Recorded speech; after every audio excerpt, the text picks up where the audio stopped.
Hello friend, this is Rajesh sir. मैं आज concepts आपके लिए लेके आ रहा हूँ। इस बार हमारा टॉपिक है गुडविल, राइट। तो दोस्तों, गुडविल क्या होता है एक्चुअली, क्यों करते हैं गुडविल का वैल्यूएशन, क्या होती है गुडविल की मेथड्स, इसके बारे में हम सीखने वाले हैं। तो सबसे पहले हम गुडविल के मीनिंग को सीखते हैं। तो गुडविल होता क्या है दोस्तों?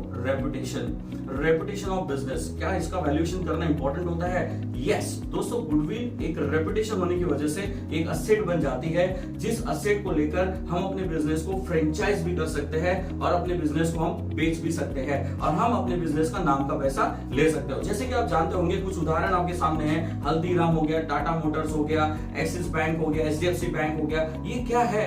तो ये वो ऑर्गेनाइजेशन है जिनके नाम हम जानते हैं। तो इनका अगर आप नाम भी इस्तेमाल करते हो तो ये आपके उसके लिए पैसे लेंगे, आपसे पैसे चार्ज करेंगे, यानी कि नाम का पैसा, यानी कि रेपुटेशन का पैसा, यानी कि गुडविल का पैसा। इसलिए दोस्तों हम गुडविल का वैल्यूएशन बिजनेस में करते हैं और इसलिए गुडविल हमारे लिए अकाउंटिंग करना बहुत ज्यादा जरूरी होती है। चलो दोस्तों, आते हैं सेकंड पॉइंट पे कि why we do accounting of the goodwill, and then I will tell you how we do the accounting of the goodwill. Okay, so why we do accounting? Simple, business की कोई intangible asset मानी जाती है। You should know that goodwill एक intangible asset है जिसका कोई physical existence नहीं है, जिसको ना आप छू सकते हो ना जिसको आप देख सकते हो। गुडविल एक इमेजिनेटिव कांसेप्ट है। गुडविल एक रेपुटेशन है जो इंटेंजिबल इन नेचर होती है।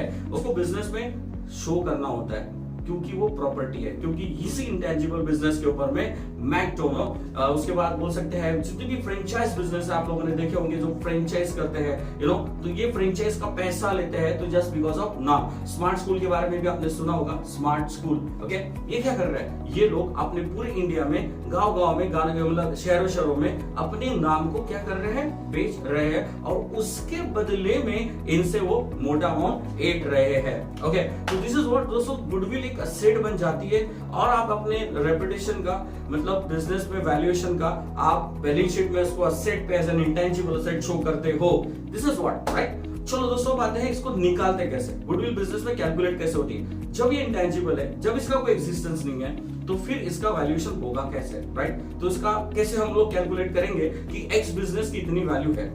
तो दोस्तों, एक्स बिजनेस की वैल्यू को निकालने के लिए, उसके बिजनेस की वैल्यू को निकालने के लिए बिजनेस के प्रॉफिट का स्टडी किया जाता है। यानी अगर कोई बिजनेस कंसिस्टेंटली प्रॉफिट कमा रहा है या उसको प्रॉफिट काफी ज्यादा हो जा रहा है, तो उस बिजनेस का वैल्यू प्रॉफिट के बेसिस पे मेजर किया जाता है। चलो एक एग्जांपल देता हूं। मान लेते हैं कंपनी है जो 100 करोड़ की है, यानी कि उसकी नेट वर्थ 100 करोड़ की है, यानी उसकी पूरी प्रॉपर्टी मिला के, land, building, furniture, equipment, motor vehicle, जो भी बिजनेस में उसकी एसेट है वो मिला के 100 करोड़ की उसकी प्रॉपर्टी है। बिजनेस की इन्वेस्टमेंट 100 करोड़ है। मान लेते हो बिजनेस अभी 20 करोड़ का प्रॉफिट सालाना कमाता है। तो इसका मतलब दोस्तों, अगर सालाना 20 करोड़ का प्रॉफिट कमाता है तो इसका मतलब 5 गुना उसकी बिजनेस की वैल्यू होगी, यानी 20 करोड़ मल्टीप्लाइड बाय 5 अगर आप करें तो बिजनेस की वैल्यू निकल जाती है। इसलिए गुडविल को कैलकुलेट करना मतलब ही बिजनेस की वैल्यू निकालना, और अगर बिजनेस की वैल्यू निकालना है तो बिजनेस का प्रॉफिट ईयर बेसिस पे देखना होता है और उस ईयर बेसिस के प्रॉफिट पे हम बिजनेस की वैल्यू को जस्टिफाई कर सकते हैं। गुडविल में ये देखा जाता है, यानी कि बिजनेस वैल्यू में ये देखा जाता है कि हमारा प्रॉफिट कितना कैपेबल है हमारी बिजनेस की इन्वेस्टमेंट को रिकवर करने के लिए, यानी हमारा प्रॉफिट हमारे बिजनेस की वैल्यू को कितने दिन में या कितने सालों में रिकवर कर देगा। बस उसी के बेसिस पे हम गुडविल को कैलकुलेट करते हैं। चलिए दोस्तों, आते हैं, देखते हैं अभी हम गुडविल कैसे कैलकुलेट होता है, उसकी क्या मेथड्स है। मेथड गुडविल की 4 होती है। सबसे पहले average profit method, super profit method, और उसके बाद आपका कैपिटलाइजेशन मेथड, उसके बाद आपका वेटेड एवरेज प्रॉफिट मेथड। दोस्तों, ये 4 मेथड्स है जिसके बेसिस पे गुडविल को कैलकुलेट किया जाता है। गौर से इस 4 मेथड को नोटिस करिए। इस चारों मेथड में प्रॉफिट का नाम लिया गया है, मतलब गुडविल निकलेगा प्रॉफिट के बेसिस पे, राइट। तो दोस्तों, ये है गुडविल कैलकुलेट करने की मेथड्स, राइट। जैसे कि मैं आपको अकाउंटिंग अभी नहीं पढ़ा रहा हूँ, अकाउंटिंग के लिए मेरा दूसरा चैनल था, उस चैनल पे मेरे आ सकते हो, लेकिन फिलहाल हम लोग यहाँ पे सिर्फ कॉन्सेप्ट की बात करेंगे। आगे बढ़ते हैं दोस्तों, अब इंपॉर्टेंस ऑफ गुडविल के बारे में बात करेंगे कि गुडविल इंपॉर्टेंट क्यों है। चलो इमेजिन करिए कि आप अगर आपकी बैलेंस शीट में आप गुडविल लिख रहे हो तो डेफिनेटली आपकी बैलेंस शीट का असेट यानी कि नेट वर्थ क्या हो जाएगा? बढ़ जाएगा। और ये दोस्तों क्यों बढ़ेगा? क्योंकि आपकी मेहनत है, आप इतने साल से प्रॉफिट कमा रहे हो, तो गुडविल का एक मतलब बिजनेस का एक रेपुटेशन बढ़ रहा है। उस रेपुटेशन के बढ़ने की वजह से आपकी एसेट बढ़ रही है, तो उसको जब आप बैलेंस शीट में शो करेंगे तो क्या बढ़ेगा? नेट वर्थ बढ़ेगा। क्या बढ़ेगा? नेट वर्थ बढ़ेगा। दोस्तों, नेट वर्थ के बढ़ने से क्या होगा?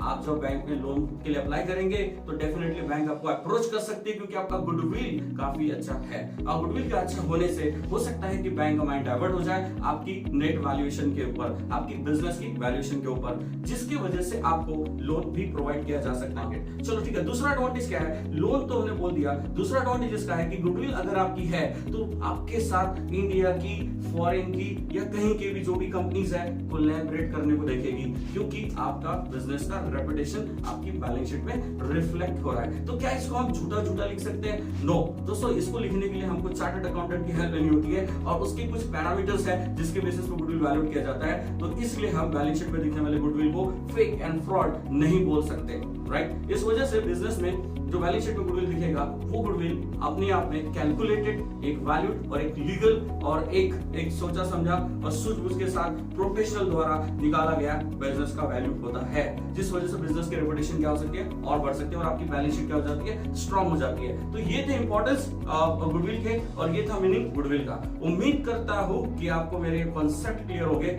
और इस वीडियो में आपको इसलिए बने रहना है, हर बार आपको मेरे इस चैनल पे इसलिए आना है क्योंकि आपको छोटी छोटी कॉन्सेप्ट छोटे छोटे समय में मैं क्लियर करवा दूंगा। Thank you from Rajesh sir.